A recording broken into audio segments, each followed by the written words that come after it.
You guys play, who in here hasn't played sports? Everybody here play sports? Good. So, who knows who this is? Boone Harwich. No. I'm ashamed of you. This is a man called Ranch Rickey. Anybody familiar with him? What's he known for? Oakland A's? Oh, not the Oakland A's. He is. I'm thinking of Charlie Finley. Sorry. Yeah. Ranch Rickey. You get education. Jackie Robinson. Yeah, thank you. You get education this morning. There you go. Ranch Rickey is known for signing Jackie Robinson. Okay, he signed him for the major leagues. Ranch Rickey was a game changer. Okay, he was a game changer because he done something nobody else had done. At that point, he had the guts to do something that nobody else had done. Okay, so he went against the number one issue of his day, which was what? The number one social issue. Racism. It was race. It was race. So a lot of other people that could have got done what Ranch Rickey did, but they didn't. He stepped up and he got in the game. So there's going to be a few sports analogies here today. So my talk and my encouragement to you is to say that there's an area of social issue today that's, I think, just as big or bigger than race. And I think it has to do with our killing of the unborn. And, in my opinion, I'm going to talk about this morning, getting men in the game, because it's a big missing piece. Men aren't talking about it, and I think we're getting pushed out on the sidelines. Okay? And so, I don't know about you, but I will not be pushed out onto the sidelines of a game, or any game. So, I think we have a right to be in the arena fighting this fight. And I'm going to give you some tools this morning to show you how to get in the fight. Okay? So one of the big reasons is we don't know the rules, and we're playing by the other team's rules when it comes to this. And I think we need to stop doing that. We got their rules playing. We're playing by their rules, and we need to start playing the game by the right rules. Playing up our rules. When we play the game by the other team's rules, guess what's going to happen? You're going to lose. So, and I don't know about you, but whatever I get in, I'm in it to win it. So, so what are we talking about when we're talking about the rules? First of all, let me back up here on a second. Sorry, guys. First of all, one of the things we do, one of the rules that they made up and that we kind of fall back on, is that we don't think truth is true, or we relativize abortion. Okay? How many of you heard this term? I don't like abortion. I don't like it. Okay? Well, what is that doing? It's relativizing. If it's wrong, it's wrong. So from a Christian worldview, we have what they call objective moral truth. Okay? If you don't have objective moral truth, guess what everything breaks down to? An opinion. So, if everything's just opinion, how can you call this wrong? If you say it's relative, then this is just Hitler's opinion against yours. Okay? So, I should have took you up on that preview of my slides. So, it's just, if we can't say that abortion is wrong, we say we don't like it, we're trivializing this matter. It is either evil or it's not. Okay? So, it's not an opinion. Was this evil? We can absolutely say this is evil. So, right now, something very similar on a larger scale, in my opinion, goes on in here in America. Since 1973, we've killed over 54 million babies. Okay? Now, my goal here is to get you guys talking about it. So let's get going. So,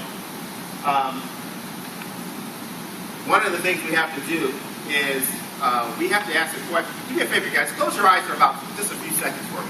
Close your eyes every second. Everybody except for you, John. Let me ask you a question. Answer this question while you've got your eyes closed. Can I kill it? What's the first thing that comes to your mind when I ask you, can I kill it? You answer that question with your eyes closed. Pardon me? Open your eyes up. Thank you, Mark, for answering that question. The question is, kill what? What is it, right?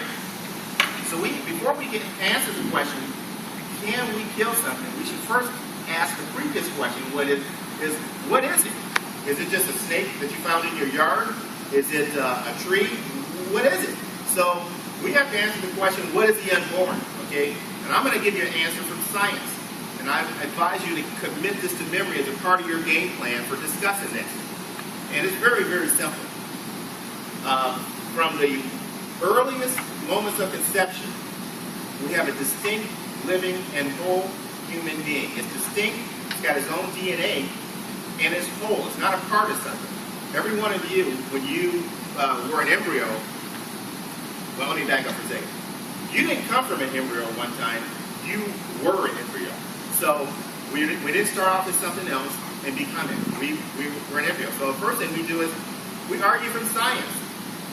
Very rare do we have science on our side, right? Well, we've got it on our side and we've had it for all along. People who say they don't know when life begins is disingenuous, and they are, to me, just looking for a way to excuse to do this. So, first part of our strategy, you see this little cute kid on the screen, is when we get into a discussion, we have to use science, and then I call what they call trot off the topic, okay? And for all the arguments that we hear. What are some of the arguments that we do hear? And we're going to deal with a couple. You probably guys got 100, but so I'm going to throw some out here just for expediency's sake. This is a women's issue. It has nothing to do with men. Anybody heard that? This is a women's issue. It has nothing to do with men. It's a privacy issue. It's between me and my doctor. It has nothing to do with you as a man. You should stay out of it. Anybody heard that? Yep. I've heard it.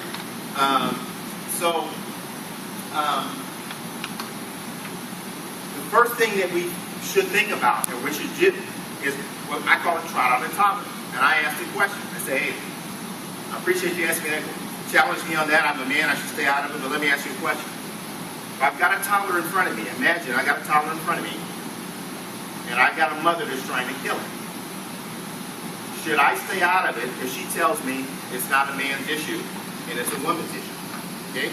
How many would you stay out of it because of that? Okay? So, it's a fallacy. Arguments they don't have gender. Okay? So, first thing we have to do is we have to trot out a topic. Okay? The next thing we have to do, I'm going to give you guys a very, I'd say, easy acronym to remember. Because the next thing they're going to say is what? Well, that's silly. Of course I wouldn't kill a toddler. And my next question is, well, why not? Okay? Now, they're going to go to usually about 4 different arguments. And I call this, you remember a sled. I got a picture of a sled here. And remember, SLED. So one of the arguments they'll go to is size. They'll say, well, the baby is really small. It's much smaller than that when it's in the womb. Well, should we be able to kill people because they're smaller? That's what they're saying, right? Okay, should we be able to kill people because they're smaller? Well, that don't make any sense. So, usually you'll have a person back up and they'll say something like, well, what's our L? L is level of dependence. Okay? Well, I'm sorry, level of development. The baby's not really developed yet. It's not really developed, so it's not really human until it's developed. Well, when does this development make you more or less human, and why does that give you a right to kill them? 2-year-olds, I'm back to my toddler, 2-year-olds are less developed than 12-year-olds. So should we be able to kill the 2-year-old? If not, why not? So again, I'm putting a mirror up to their face. E. The E is slash for its environment. Well, the baby's in the womb. Okay? Well, why should environment change what you are? Because when we walked out that door and we came back in, did I become something different? No, I'm the same. So why should location determine whether you can be killed or not? The D is development. I'm sorry. D is, dependency. I'm sorry. I lose my own. Again, the baby's not fully, it's dependent on the mother. It can't survive out of the mother, you know?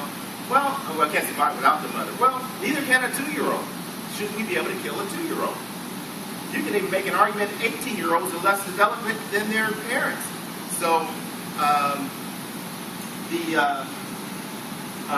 So this is just been a great way, at least for me, to defend the pro-life position in a winsome way, where you can take everything else out, all the other stuff out of it. Almost every argument that you will hear, they assume that the unborn is not human. Okay, just about all of them.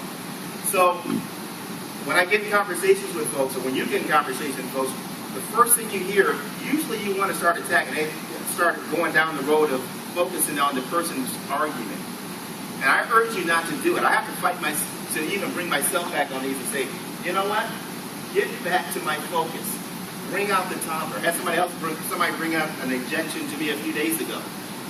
And I wanted to start telling them about, I forget what the argument was, but I had to just get my brain back and say, would you make that same argument for a 2-year-old? What about rape? We always got to answer that question, right? Hey, you pro-lifers, what about rape? What are you going to do about that? What do? I trot out my toddler. I say, let me ask you something. I've got a 2-year-old here, and they've been conceived and raped. Should I be able to kill that person? Doesn't make any sense. You're crazy. You can't kill a 2-year-old. Well, why not? That seems to be what you're saying. Now, there's a couple different ways of dealing with this. And it depends on who's asking the question. And I'm saying you have to deal with it in a, in a loving way when it comes to this. One of the other reasons men don't get involved in the game is because maybe you got a ghost in your locker. Maybe you've been a part of abortion at one point or another. Okay? If you have been, there's not enough good works you can do to make your bad works go away. Okay? So one of the things that as Christian men, Christ didn't die for some of our sins. He died for all of our sins. So we should be able to bring this, if we haven't done so, and lay it at the foot of the cross. So it can free you up to be a part of this game. Because this is a quote from Bonhoeffer. I got 2 quotes to end with here. Dietrich Bonhoeffer says, silence in the face of evil is evil itself. God will not hold us guiltless to not speak as to speak, not to act as to act. So, and the last one is by Reverend Billy Graham. I'm not going to go to the whole one. We should pray for America as a whole. The one thing I want you to grasp out of this is the 4th line down. He begins by charging people. It starts with individuals. It starts with us. So it starts with a one-on-one conversation. You're going to stumble through it probably. You're going to mess it up. Remember SLED, trot out your toddler, and make an impact.